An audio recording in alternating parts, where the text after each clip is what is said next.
오늘 본문인 누가복음 12장 22절부터 34절 말씀은 재산 상속을 중재를 요청하는 사람에게 대해서 탐심을 경계하도록 한 후에 그 탐심과 연결되는 어리석은 부자 비유를 말씀하셨습니다.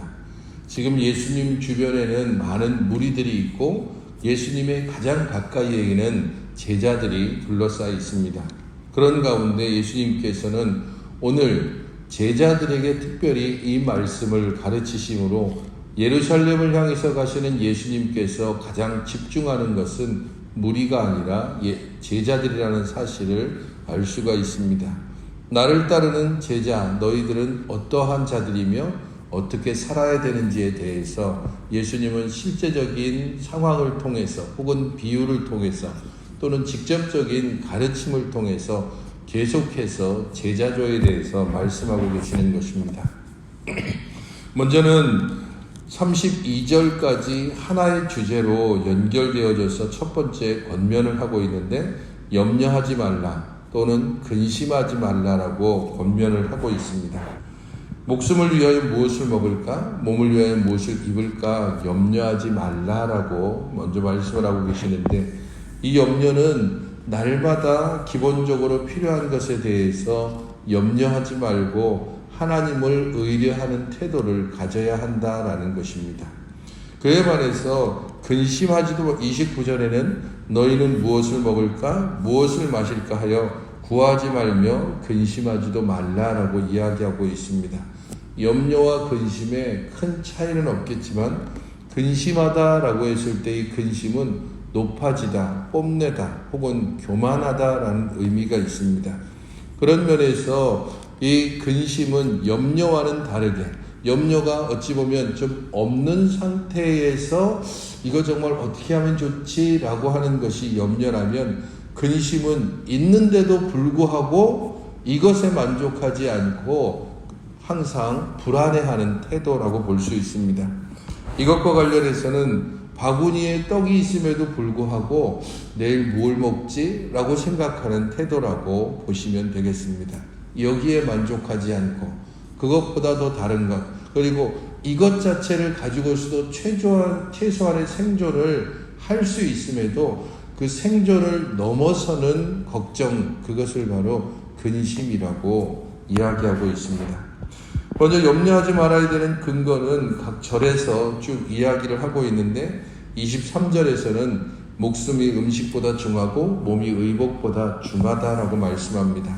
음식이나 의복에 집착을 하게 되면 정말 중요한 몸, 우리의 생명에 대해서 제대로 관심을 갖지 않고 생명을 잃고 하찮은 몸이나 음식이나 의복에 우리 자신들이 관심을 가지는 것이 얼마나 어리석은지를 먼저 이야기를 하고 있습니다. 24절에서는 까마귀를 생각하라라고 자연에 가지고 이야기하면서 너희는 새보다 귀하다라고 말씀하고 있습니다. 까마귀는 심거나 거두거나 골방과 창고를 짓지 않지만 하나님이 기르신다라고 말씀을 하심으로써 피조물을 위해서 하나님께서 얼마나 넉넉하게 먹을 것을 준비하시는가. 하물며 너희들은 그 피조물보다도 가장 귀한 자들인데 피조물을 먹이시는 하나님이 너희들을 먹이고 너희들을 기르지 않겠느냐라고 반문하는 것입니다. 25절에서는 염려함으로 너희가 키를 한 자라도 더할 수 없다라고 말씀하고 있습니다. 여기에서 조금은 키가 한 자 자라는 게 그게 뭐가 염려와 연결될 수 있을까? 물론 너무 작은 사람이 키가 크는 것에 대해서 걱정하고 염려할 수 있지만 지금 이 순간에 예수님께서 단지 키가 조금 더 크는 것 그것만을 말씀하고 있지는 않습니다. 여기에서 키를 한 자라도 라고 했을 때 이 한 자라고 하는 단어가 다른 말로 시간 단위로 환산하면 1시간이 됩니다. 그래서 여기에서 정말 이야기하고 있는 것은 너희가 염려함으로 내 생명 혹은 내 목숨을 1시간이라도 연장할 수 있느냐라고 말씀하고 있습니다. 매우 작은 일 하나, 시간 자체도 통제할 수 없는 너희들이 어떻게 다른 일에 대해서 염려할 수 있느냐? 너희 스스로 그 염려를 통해서 무언가를 바꿀 수 있는 것이 아니다라고 말씀하십니다. 27절에서는 앞서 까마귀에 대해서 이야기했던 것처럼 백합화를 보라 이야기하시면서 솔로몬의 영광보다 더 훌륭하게 이것을 입히신다라고 말씀합니다. 실도 만들지 않았고 짜지도 않았지만 솔로몬이 그 영광 중에 입은 것, 아마도 이 백합화는 우리가 생각하는 하얀색의 백합화가 아니고 아네모네 종류일 것으로 추측이 되어지고 자주색 혹은 붉은색 계열들일 것으로 여겨집니다. 그런 면에서 하나님께서 가장 부유하고 화려했던 솔로몬이 가지고 있는 영광보다 백합화가 그 아름답게 피어있는 모습들을 훨씬 더 아름답게 하시는 그런 영광스러움이 있는데 너희들을 가만둘 수 있느냐라고 이야기합니다. 백합화만 아니라 들풀까지도 하나님께서 각각의 모양대로 아름답게 입히신다. 하물며 너희들을 하나님께서 입히고 먹이지 않겠느냐라고 반문하십니다. 그러면서 결국에는 이 모든 염려가 어디에서부터 나오는가? 믿음으로부터 나온다라고 이야기하시면서 믿음이 작은 자들아라고 말씀합니다.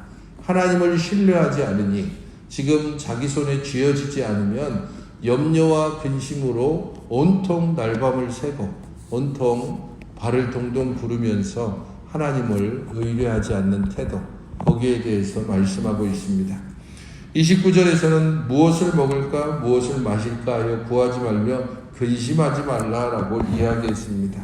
왜냐하면 그 근심하지 말아야 될 근거가 30절에서는 하나님이 너희의 필요고를 알고 계시기 때문이다 라고 말씀합니다. 너희에게는 하나님 아버지가 있지 아니하냐. 세상 사람들은 그 하나님 아버지가 없기 때문에 근심할 수 있다. 하지만 너희의 모든 필요를 하시는 하나님 아버지가 계시니 근심하지 말라라고 근거를 이야기하고 있습니다. 그러면서 또 다른 권면을 주고 있는데 너희는 그의 나라를 구하라라는 겁니다. 곧 하나님의 나라를 구해라. 그러면 하나님께서 이 모든 것, 곧 너희들이 염려하고 근심하는 먹을 것, 입을 것, 마실 것을 자연스럽게 더해 주실 것이다 라고 이야기하십니다. 그러면서 확신을 주고 있는데 하나님께서 그 나라를 너희에게 주시기를 기뻐하신다. 하나님께서 가장 귀한 그 나라를 주시기를 기뻐한다면 하물며 너희들이 이 땅을 살기 위해서 필요한 모든 것들, 먹고 입고 자고 쓸 수 있는 모든 것을 주시는 것을 아까워하겠느냐라고 말씀하시는 것입니다. 너희들은 적은 무리이고 그렇기 때문에 두려워하고 무서워하고 염려하고 근심할 수 있지만 믿음을 가질 것을 예수님께서는 여기서 굳세게 다시 한번 말씀하고 계시는 것입니다. 중요한 것은 주를 향한 믿음이 우리의 염려와 근심의 상황에서도 혹은 우리들의 부족함과 넉넉지 않음에도 하나님을 온전히 바라볼 수 있고 의지하게 하는 것입니다. 33절과 34절은 이와 연결되는 보다 구체적인 권면이 주어집니다. 곧 너희의 소유를 팔아 구제해서 낡아지지 아니하는 배낭을 만들라라는 것입니다. 곧 이 말씀은 자선을 베풀라라고 하는 말씀과 연결됩니다. 세상에 낡고 좀먹고 혹은 도둑이 훔쳐갈 수 있는 그 재물을 붙잡고 살지 말고 오히려 그것을 자선을 베푸는 데 사용함으로 하늘의 보물을 쌓아두라는 것입니다. 하나님께서 그렇게 할 때에 너희들이 정말 베푼 모든 것들을 하나님께서 기억하시고 하나님께서 갚으신다라고 말씀하십니다. 결론은 너희 보물 있는 곳에 너희 마음도 있다라는 겁니다. 네가 무엇을 보물로 여기느냐에 따라서 너희의 마음도 그리고 너희의 믿음도 바로 그곳에 있다는 사실입니다. 물질을 우리의 보물로 생각하면 결국에는 물질이 부족할 때에 염려와 근심에 쌓일 수밖에 없습니다. 하지만 하나님의 우리에게 베푸시는 은혜와 하나님께서 우리와 함께 하심이 진정한 보물이라고 느낀다면 우리는 우리의 영의 굶주림 때문에 하나님께서 우리와 함께 하심과 하나님께서 우리와 동행하심을 날마다 간구하며 살아가게 될 것입니다. 그것이 바로 하나님의 나라를 구하는 것이고 그러한 삶을 하나님께서 책임지고 먹이고 입히신다는 것을 우리는 기억하며 이 아침에 이렇게 함께 기도했으면 좋겠습니다. 염려와 근심으로 세월을 허송하는 믿음이 작은 자가 되지 않게 해달라고 기도하시고 또 연약하고 도움이 필요한 이들을 돌보고 치유하고 나누고 베풀며 섬기는 삶을 그래서 하늘의 보물을 쌓는 그러한 삶을 살아가게 해달라고 기도하시기 바랍니다.